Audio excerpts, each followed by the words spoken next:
for the chamber leader listening at home, getting started on this whole accreditation journey, where do they actually start? What's the smallest useful first step for that chamber? Okay, start with a checklist and then go to technology first. Take it little pieces at a time. Eat the elephant one bite at a time. Whatever cliche you want to throw in there to get your energy level up, do that. You may think it's an overwhelming process, but in reality, it's not. It's worth going through. And it's worth going through a couple of anxiety moments together. Hi, I'm Ted, and I build software for chambers of commerce. For the past decade, chamber tools were all built the same way.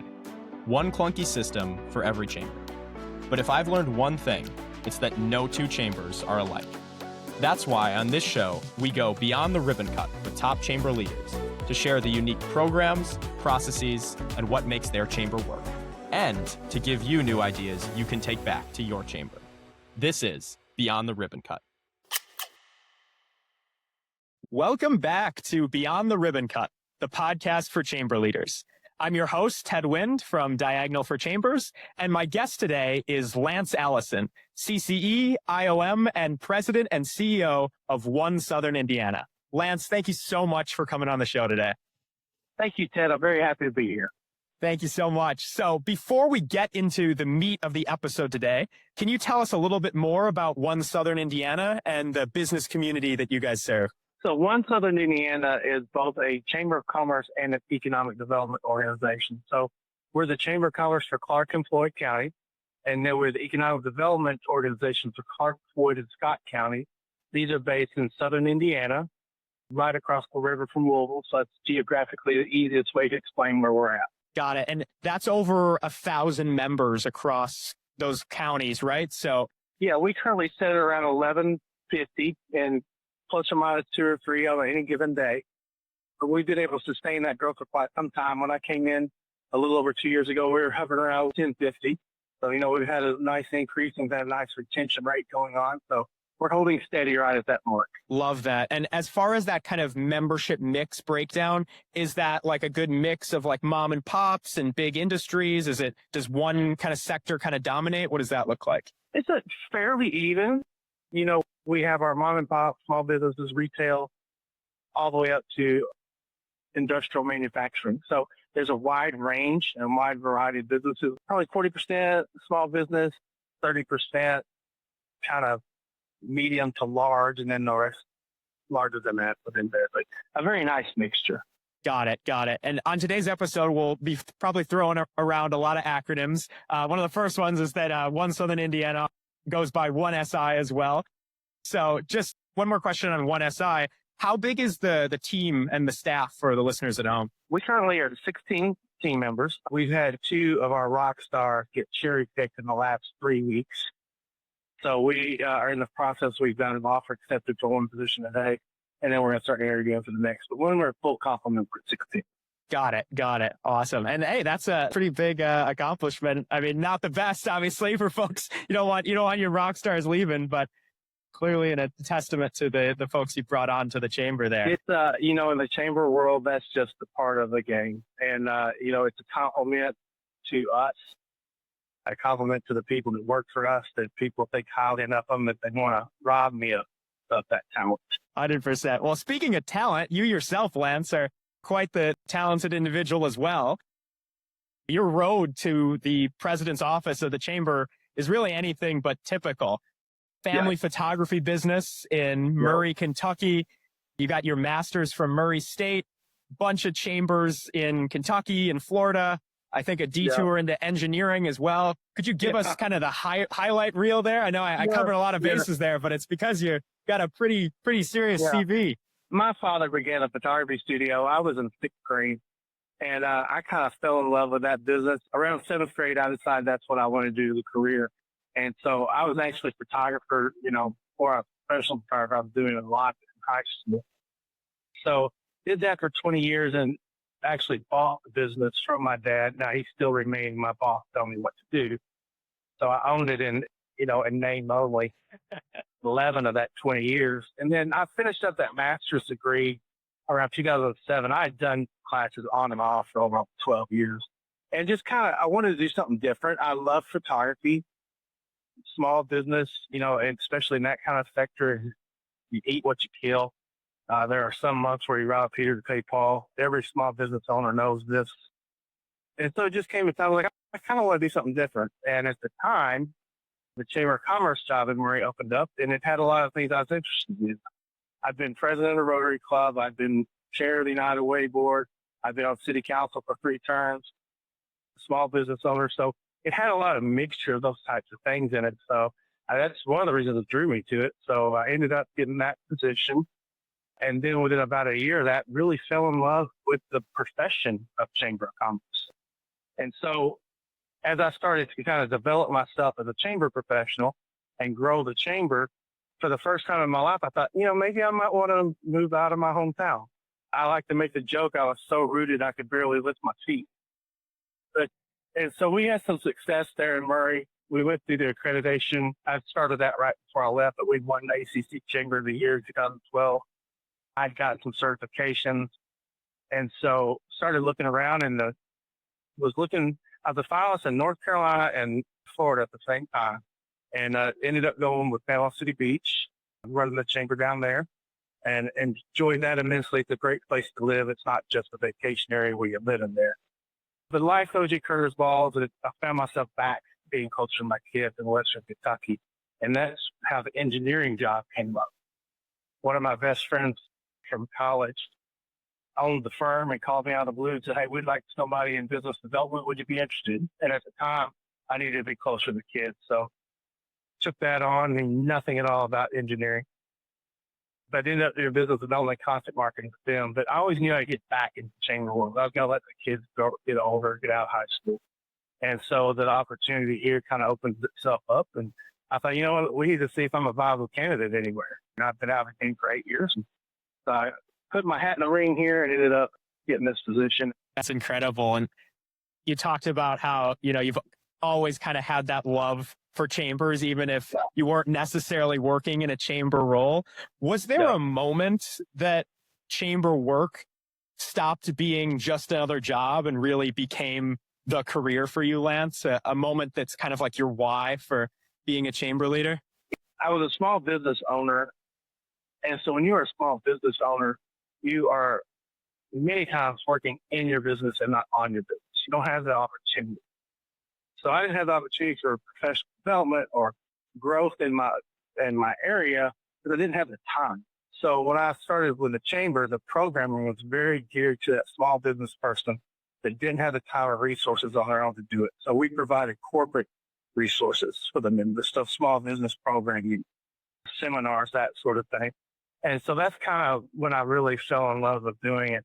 But then also, as I started to get more involved in Kentucky Chamber of Commerce Executives Association with the ACCE and having professional development for myself and understanding what it takes to be a chamber professional, but also for your chamber to be relevant to the community, that's kind of like just sort of doubled down on that excitement and passion for the business. I love that. And as you kind of alluded to in that wonderful bio, accreditation and those kinds of honors have kind of followed you around. It seems like every chamber you work, you've made really an effort to focus in on accreditation. And part of the reason you really came up on our radar for being on the pod was we saw your ACC session this summer that was titled Beyond the Plaque, Accreditation, Strong Teams, Bulletproof SOPs.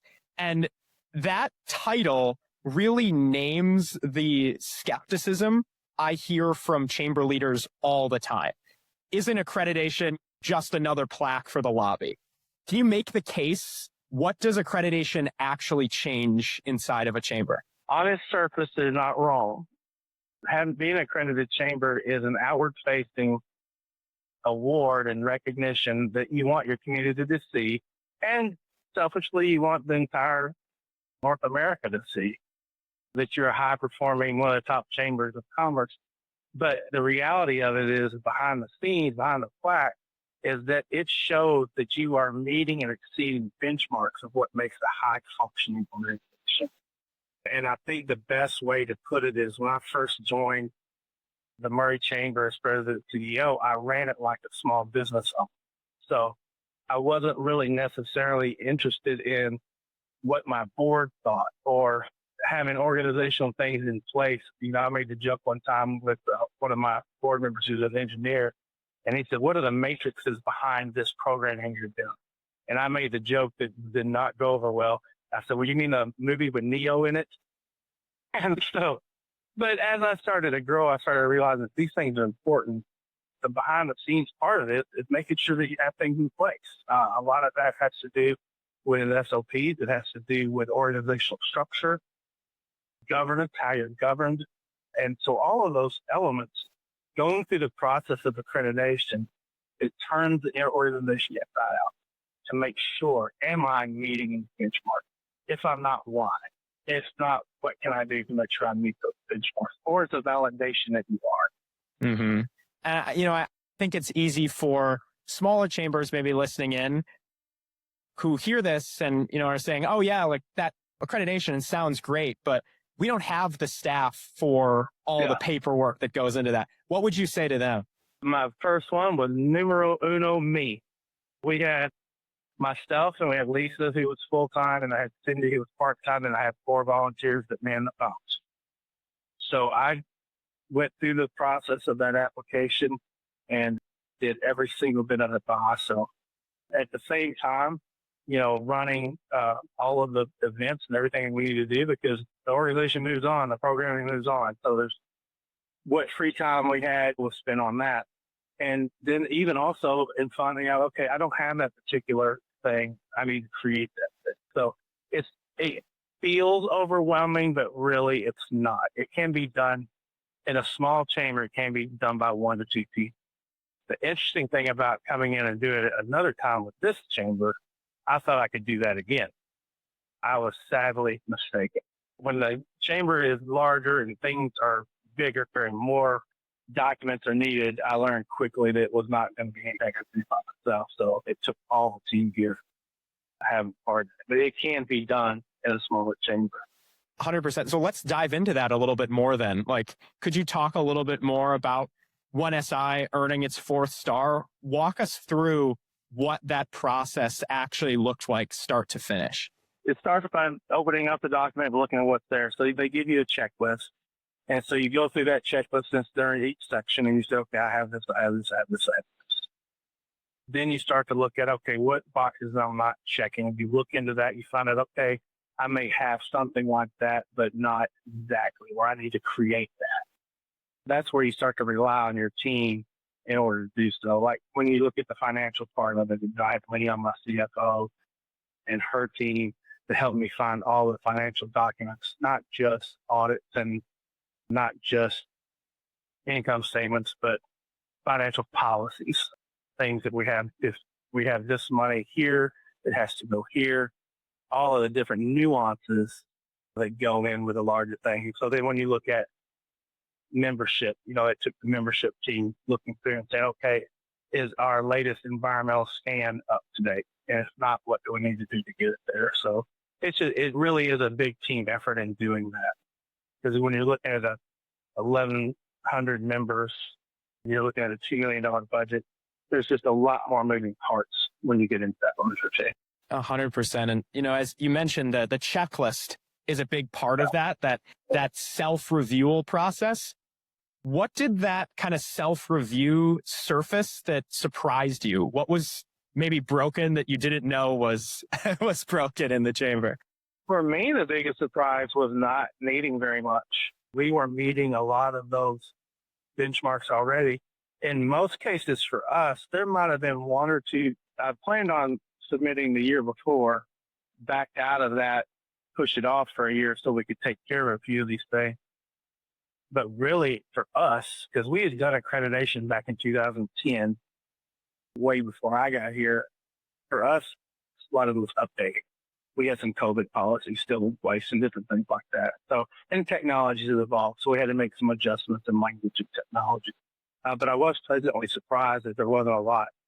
When it got down to the advocacy type government relations, that part was where we needed a little bit of work and thought put into it, particularly because there's some things that can get you that extra star or extra points that we just simply don't do. Like, we don't have a PAC.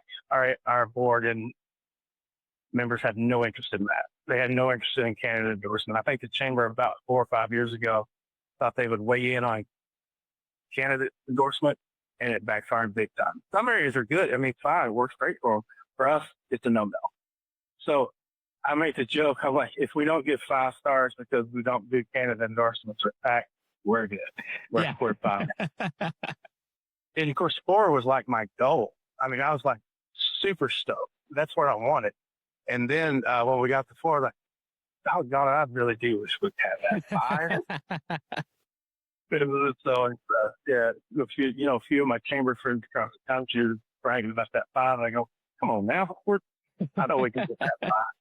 But we kind of know those areas that we can. And here's another point: we will take that feedback from the committee, and then we'll see where can we go. How do we get to the 5? And that's only going to make us better trying to get to the 5. Yeah, I think that's really important too. Is like taking a step back and looking at the checklist for different star awards for accreditation and being smart about it, right? And looking at it like, this is a great guide, and 95% of the things on here are almost certainly going to make our chamber operate better and more efficiently. But having that lens as the CEO or executive director to just take a step back and be like, all right, I know my business community better than the U.S. chamber does naturally, right? And making that decision for the benefit of your members, I think I don't think there's anything wrong with that at all. I think that's. And I don't want it to get lost on accreditation, period. You have a baseline accreditation, it's still top performing in the country. So I don't want anybody, especially in a smaller chamber, to say, oh man, all we got was accreditation, we didn't get stars. No. It is all value. And then the rest is just goals. 100%. And speaking of that value, like another piece of your talk at ACC was around these bulletproof standard operating procedures, or SOPs. I think that's really valuable because it's a very stealable part for chamber listeners at home. Can you explain what a bulletproof SOP looks like in chamber life, and maybe how accreditation kind of forced those into existence? Well, I think when you talk about SOPs, and it's interesting because Allie came up with the title Bulletproof SOP. Part of me like, well, wait a minute now. I don't want an SOP that locks me in with something I can't do. If you're going to have an SOP on everything, you can't do anything. And so, but the ones that you have, just making sure that they're tightened up so that they're aligning with what your strategic plan is, they're aligning with whether or your revenue goals are, or your membership goals, making sure that they're in lockstep with everything that you want to do, while at the same time not hindering you from doing that job. So I think when you start looking at the accreditation process, it again, as I mentioned about that mirror, you're looking at yourself, you're turning yourself inside out, and you're poking holes in everything that you have. Could you share a real one for us, an SOP that exists at 1SI today that didn't before the whole accreditation process? Or maybe you built out because you knew it was going to be important for the accreditation process? Probably one that come up would be along the lines of software and communication and tools that you use to make you better. And what is that process of determining what's the best use of the tool, where are you going to apply it, and making sure you have those things in place. That's definitely interesting. I think we can also, we can pivot over a little bit here over kind of the second thing that you guys have been building, and in addition to all of this accreditation work, and this is a really big one. A few weeks ago, or maybe about a month ago now, you launched the Advantage One Health with Anthem. This is a statewide, and hear me out, a statewide MEWA, which stands for a multiple employer welfare agreement, giving businesses, yes, it is a mouthful, giving businesses with 2 to 50 employees access to big group health coverage at up to around 40% savings versus a traditional ACA plan. Please tell the listeners, how does a 2-county chamber like 1SI end up building a statewide health plan here. This is absolutely incredible. Well, I will tell you the funny thing about that. You wording your question that way, which makes it a fun answer, is that everybody knows that relationships are important. And whatever industry that you're in, relationships matter. And it just so happens that this fell in our lap because of a relationship I had with Kelly Wolf at Consoliplex, who used to work for the Kentucky Chamber of Commerce when I was the president of the Murray Chamber of Commerce, but then also worked there when I was working with BFW Engineering, and we were a member of the Kentucky Chamber of Commerce. So that's how the conversation started, because she knew me from my body of work. She knew that I had a passion for small business. And so that's how we got kind of connected. Anthem has, and Consoliplex has established these in about 9 different states, I believe. But now, in Anthem has this plan that we currently have. They established it with the state chamber back in 2019. They established one in 2019 with the Kentucky Chamber of Commerce as well. And so what it is it is a plan to where a business from 2 to 50 employees, if you are a member of a chamber of commerce and you're domiciled in the state that it's in, you can access this self-funded insurance plan. So back last fall, the state chamber wanted to go a different direction. They have a program called Chamber Care. They wanted to use a different carrier. And so Anthem at the time, it was announced last fall. The conversations were probably earlier. I'm not privy to much of that, but Anthem really wanted to stay in the state with the program. And so that's how the connection for Kelly and I approached me like, Anthem's interested in keeping this program. Are you interested in being the lead chamber that established the trust in order to have it? And are you willing to share that with every chamber in the state? So that if you are a member of the one zone chamber up in Carmel and Fishes, you are able to just be a member of that chamber and be part of the program if they're participating chamber, which in this case they are. Well, I mentioned you don't have to be a member of one SI. You can be a member of your local chamber. The benefit to that is that as a small business, you're just paying one membership. You're not having to join us in order to take advantage of this program. That process took a year and a quarter. Last September, our board ratified creating the benefits trust. And then we started going with the Indiana Department of Insurance probably around October. And then finally in April, it went through all the Indiana Department of Insurance hoops. And we were able to launch it technically in April, but it came out about a month ago. But it is going to be a game changer for small business. We've got some stories already, and it's kind of going to build momentum because we started it basically mid-plan year for most people. So we'll see in October if the growth is there. But what the difference is it allows a business 2 to 50 employees to come in and get access to health insurance, but you're not graded on a median level. So in an ACA market plan, you're an average. So you got really healthy, you got really unhealthy. They set the rates to meet the needs of how that's going to fluctuate. On this type of plan, it's the health profile of the business itself. So if you got a really healthy company, that's where that 30 to 40% savings could come. And if you don't, you could probably get the same rate, but it's an option for you there if you do have a healthy profile that you can afford to provide insurance for your employees, which is a big thing these days. So we're really excited about that. And we're looking to see that grow. Yeah. And a big part of that, as you mentioned, was now these businesses can get access to this through any of the kind of chambers in the affiliated network here. And we have, they can join us, but they can join us in somehow. If there's not a participating chamber in their area, they have joined us. But really, our goal, get health insurance into the hands of employees and not create roadblocks or financial roadblocks of having to be a member of 2 different chambers. And it helps the chamber retain members, offer benefit, a win for the chamber, because in order to renew each year, you got to prove that you're a member of the chamber. So there's your retention strategy. And then if they're not a member already, there's your member growth strategy that helps out with the chambers. Yeah.